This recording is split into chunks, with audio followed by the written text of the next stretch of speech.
Sponsored by the Big 98, Nashville's #1 for new country and the home of the Bobby Bones Show. We're so pleased to have back on an incredible singer, songwriter, guitarist, producer. He does it all. He keeps getting better.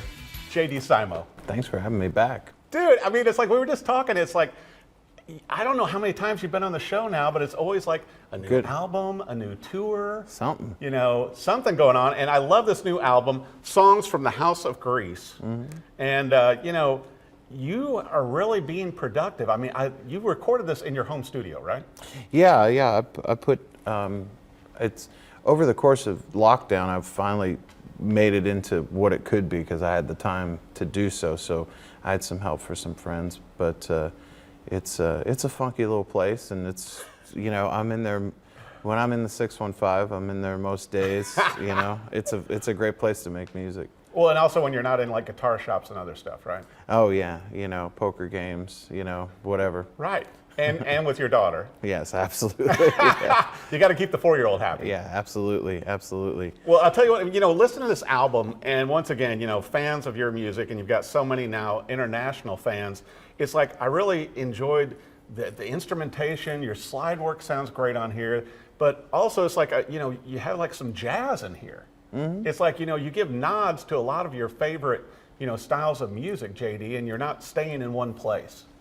Yeah, I mean, the whole concept is there wasn't a concept. I was in between tours, and I was back here working on another project, and there were a couple songs that that we were playing live. The trio was playing live, and right. I wanted to just record them. So I said, "Hey guys, you know, I'm free here. Come on over, and we'll cut those." And we just hung out and had, you know, ate Thai food or whatever, and very leisurely recorded a handful of things. And right. and so there wasn't, you know, I wasn't really thinking other than, oh, it'd be fun to do that, or, you know, whatever. So the powers that be, as it were, after those 2 afternoons, right. I said, hey, you know, I did this with the fellas, you know, and they were like, well, this should be your next record. And I was like, well, okay, sounds good. It didn't take a lot of convincing then. No, because I thought the performances were really good. You know, I you know, normally you make a record, you know, you sort of have a concept for what it is that you're wanting to do, whether it's for me or whether I'm helping somebody else with theirs. And right.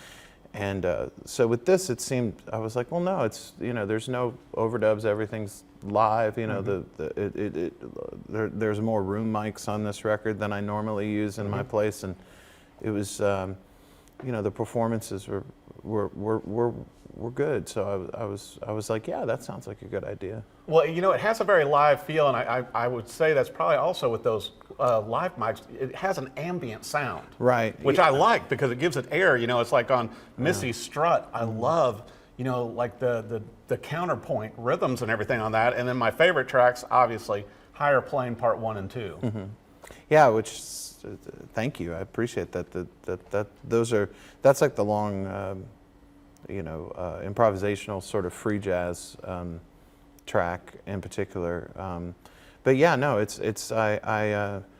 I definitely had more room mics up than I normally do in my place, mostly because there was just 3 of us. So yeah. It was like I only have 8 channels in my studio, and there's no headphones in my place, and it's very retro. And it's always amusing to me when people, like, either when I produce people or whatever, I always say, well, you know, I made this place for me to work in. Right. I didn't make it to accommodate others. So when others come, I always say, well, you have to understand, you know, there's things about my place that are, you know, if you're down with it, then we're fine. And, right. And somehow everybody I've worked with in the last couple of years, you know, has always been, no, I want to do it. And I'm like, all right, well. It's funky.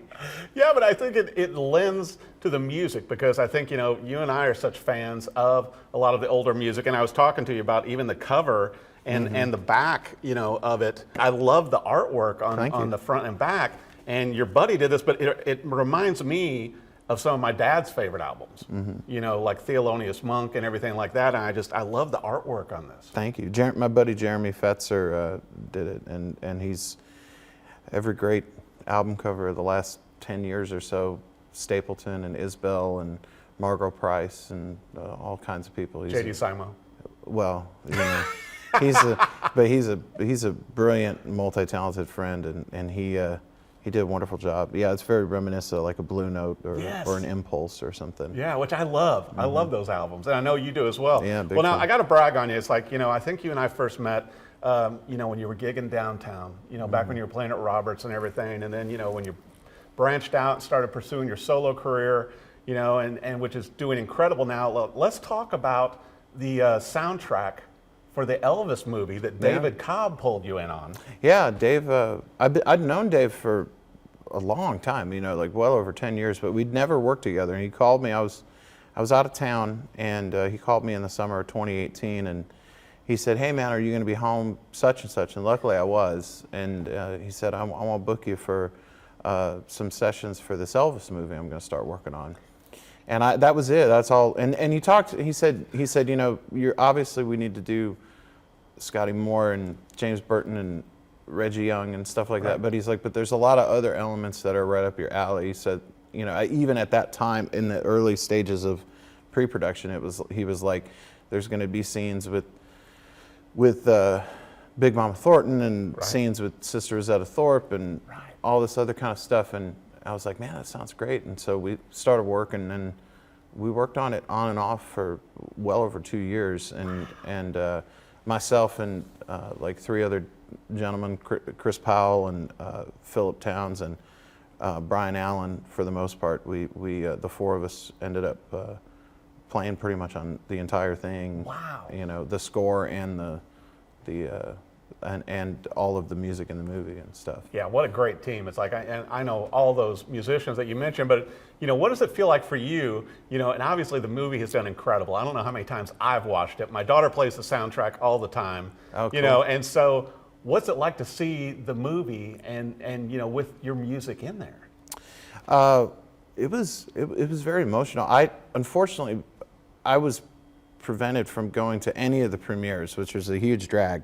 And so I didn't even see the film until it had been out a few weeks. My wife and I finally were able to go, and it was crazy because, you know, we recorded so much for the film over those couple of years that, you know, every few seconds I'd hear something, I'd be like, oh yeah, I sort of remember doing that, and I sort of remember when we worked on that, and things made more sense because, you know, obviously a lot of it was done before they shot. So, you know, you'd have Baz Luhrmann or Elliot, his second in command, kind of like telling us what was needed or whatever, and you're trying to envision what, you know, and you just do it until they're happy, you know, and so it was a wonderful experience. But the most emotional one for me is, you know, like the reason I got a guitar in the first place when I was 4 was because I saw Elvis on television. And so there's a moment in the movie where like Elvis is doing That's All Right Mama, and it's like split between like the 70s version, the 50s version, and Arthur Big Boy Crudup, which Gary Clark portrayed. And in all 3 instances, like that's me playing Git. And it was like, I was like sitting there, I was like, wow, like this is like the closest I can come to like playing for Elvis. You know? Like it was really, it like hit me really hard, that particularly, you know. That gives me goosebumps just talking about it, because I remember that scene, but also, you know, obviously with you being Nashville based as you are, JD, you know, and coming out of Chicago originally, it's like, you know, you were friends with Reggie. You know, you're friends with James Burton. It's like, you know. Well, I met James. Yeah, but I mean, but you know these people. Yeah, well, I knew Reggie a little bit, and Reggie used to, the great Reggie Young, for those of you, he was a Memphian, true and true, and was part of the American rhythm section there, and Suspicious Minds, or In the Ghetto, obviously, is Reggie, but then also Memphis Soul Stew, Son of a Preacher Man, the Box Tops, The Letter, you know, Sweet Caroline, Neil Diamond, I mean, all kinds of, you know, and then a bunch of like George Strait stuff and Merle Haggard, Just Stay Here and Drink and stuff. Anyway, Reggie was a trip, and somebody I think of very often, and you know, yeah, it was a huge honor to get to, you know, him and Tommy Tedesco from the Wrecking Crew, and I mean, there was all these different people, Hank Garland, of course. I mean, like, to sort of, and Baz and the team were completely enabling of like as accurate, and like we were encouraged to go as deep down a rabbit hole as we wanted. It was incredible. Well, and the music is up for multiple awards and all this stuff, but it's just, I think what a great thing for you to come full circle as a small child at 4, Sure. seeing Elvis, and then cutting your teeth here, on Broadway and everything with hours and hours and hours of gigging, and how well your solo career's done. And now, obviously with your new album out, and you've got a tour planned with the JD Simo Duo. Yeah, we're doing our first duo tour, but then there's a whole bunch of trio stuff that's about to be announced too. So onward into the future. Well, and in your spare time also, as a producer and as a guitarist and artist, Yeah. You're pulled in on projects for Norah Jones, for Dolly Parton, for Chris Isaac. It's like, yeah. so what does that feel like, besides having your own great solo career going? Oh, it's great. And then, you've got, A-list artists going, hey, JD, can you come and throw some on this? Usually it's a producer, it's always a producer actually. But no, it's great. The last, before I started making my own records, I did, a lot of sessions, mostly all country sessions at the time. But now, over 10 years later, getting to work with, getting to work with Chris or the Warren Treaty, it's a new record or something. A great new record with Warren Treaty. Yeah, which was through Dave Cobb. I mean, Dave is a huge buddy, and like I said, like our little team of people that worked on the Elvis movie, we worked on several other projects since then, and yeah, no, it's great. I love. In the space that I'm in now, I really enjoy trying to, if I'm working for somebody, it's like very much like, what can I do to like make it as good as I can make it? You know, like it's really. Before it was more like, how do I not get fired? Now, and that's still present, but now it's like, what can I do to make something as good as I can do? And it's just. You work with great musicians and really great artists, great engineers and stuff like that. It's just a very, you catch yourself looking around the room a lot and going, man, this is a lot of firepower in one room. I'm grateful to. Well, and your playing and singing just keep getting better and better. And I love the slide work and everything on here too, and your vocals. I got to bring up though, it wouldn't be, having you on Rock and Review if we didn't talk a little bit of music here. And you've kind of, had to let, your favorite guitar, Red, take a little break, and you've made the full circle now. Yeah, back to the Telly and Fender Princeton amplifier. Yeah, it just kind of happened. This is the guitar actually. It was made by Dan Strain here, Danacaster. I was trying different things, and our good friend Zach Childs, he said, man, you should go over to Dan's house sometime. And so Dan lives on the west side of town, and I was working for a few days at the Wood Brothers studio. And so I was close because I live very far from Dan, and so it's not like I would just go for the heck of it. And so I went over, and this was actually his personal guitar. Wow! And it just immediately I was really, and I'm not too mystical about that stuff at least anymore. It's just kind of, if something feels good, it feels good. Don't think about it. Don't over mystify it, Right. And it just felt great. And he was like, well, man, why don't you take it and see if it really suits you? And so, it absolutely did. And I was like, all right, well, I have to buy this from you because this is something else. And yeah, it's basically been all I've used for the last year, I guess, or so. And it's great because I remember when I started playing my 335, how much I had to adjust to playing a Gibson. I remember when you first got that and how clean it was. From Gary. Yeah, I remember how clean that guitar was. And every time I would see you again and I would look and hold your guitar, it's like it was a little more worn and beat up. Oh, it's beat up, man. I told you I pulled it out the other day, and it's I mean, it's got a mojo. Big time. But I just, the things, everything, to everything, turn, there is a season. And so, you know, I played that guitar for at least 10 years. Right.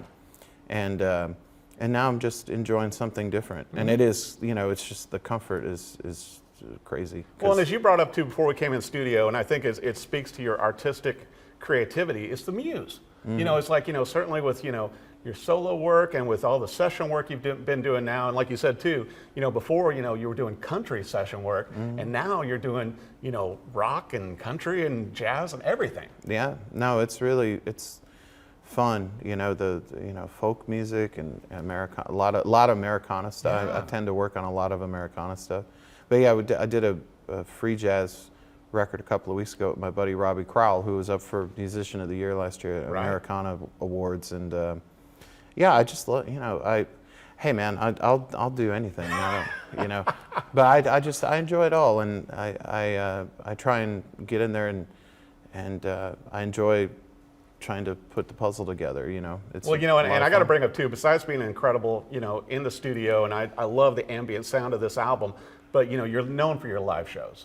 You know, oh, well, thank always you. known for your live shows. Everybody that I've said, go see JD live, has thanked me afterwards. Oh, well, thank you, and thanks to them. And so it's like, so I know you're going to be doing the duo tour, then you're going to be doing a trio tour, and then, you know, you've been known for your collaborations.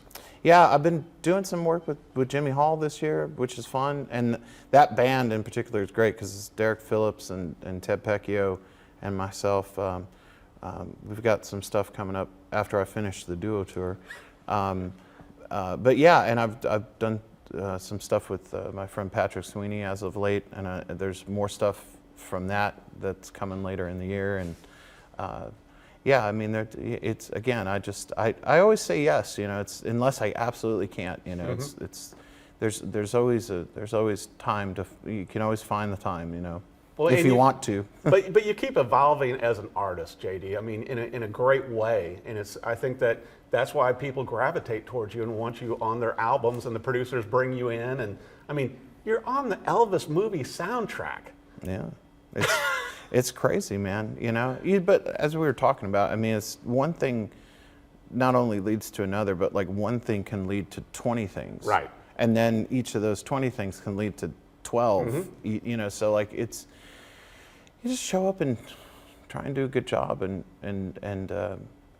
be cool, and you know, the older I get, and especially since having a child, I mean, it's just, you know, I'm a pretty mellow guy, so it's really, you know, music is easy when it's good and when you're surrounded by good people, you know. So it's really, you know, the only difficult part really is getting up in the morning. But you know what, it's like, and I liken you to, I was explaining this a week or so ago to like Joe Bonamassa, to where it's like, you know, same as Joe, it's like you're a laid back guy and everything, but when you hit the stage and you have a guitar on, you're not a laid back guy then. It's like JD, you take on like a persona. I mean, I just feel whatever's natural. I appreciate you saying so. I just, whatever, you know, comes to mind. I mean, it's not, you know, I try not to, what I've come to notice, whether it's like recorded like studio or whether it's like stuff that I've done for television or something where I'll see something back, is, you know, the truly the best stuff in general is when I'm cool, calm, and collected. I think it's a misnomer of like the sort of football sports mentality of like, let's go out there and do it, you know. And it's like, I think that can yield a very manic energy that ends up not being my personal, what I look at and go, man, that's amazing.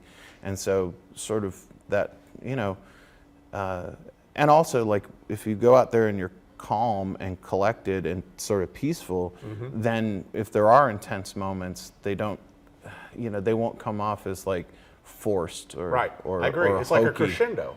Yeah, it's just natural, you know. It's, you know, because there's nothing worse than seeing somebody just the whole time, and it's just, it's just kind of like, all right. You need the ebb and flow. Yeah, and I think that you bring that with your music and everything you do, and obviously with this album also. And I'm so glad it's on vinyl. So you need to get your own copy. Songs from the House of Grease, and if you listen via digital, it's out there too, all formats, and it's just, I love the music on here, JD. Thank you. I really appreciate you. And I want to make sure that our viewers, where's the best place for the website, for social media, for the tours, for everything that JD Simo has going? I would just Google JD Simo and it'll all come up, because there's all the socials, and like Instagram I'm on pretty much every day, Twitter every couple of days or so, the YouTube channel, and obviously the website as well. But if you just Google JD Simo, it'll all come up. And along with the many articles like Rolling Stone, Vintage Guitar, Guitar Player Magazine, Guitar World, Collectible Guitar. All that, yeah. Yeah. You were so humble. And also, be sure, if you haven't, checked it out, obviously you've seen the Elvis movie, but pay attention to the soundtrack, because this guy is on it, and I think it's going to be winning some awards. And I love hearing all your work, and also with the other artists, as we mentioned, that, you're constantly working with, check out the new Warren Treaty record. That's a really amazing record. And I love their voices together, too. Man. Those aren't redone. Those are from the tracking date too. Wow. Like those are. I'll tell you what though, also be sure and go see JD Simo live. You're going to thank me, and you're going to enjoy this album of new music as well. JD, thanks for coming on the show. Thank you for having me.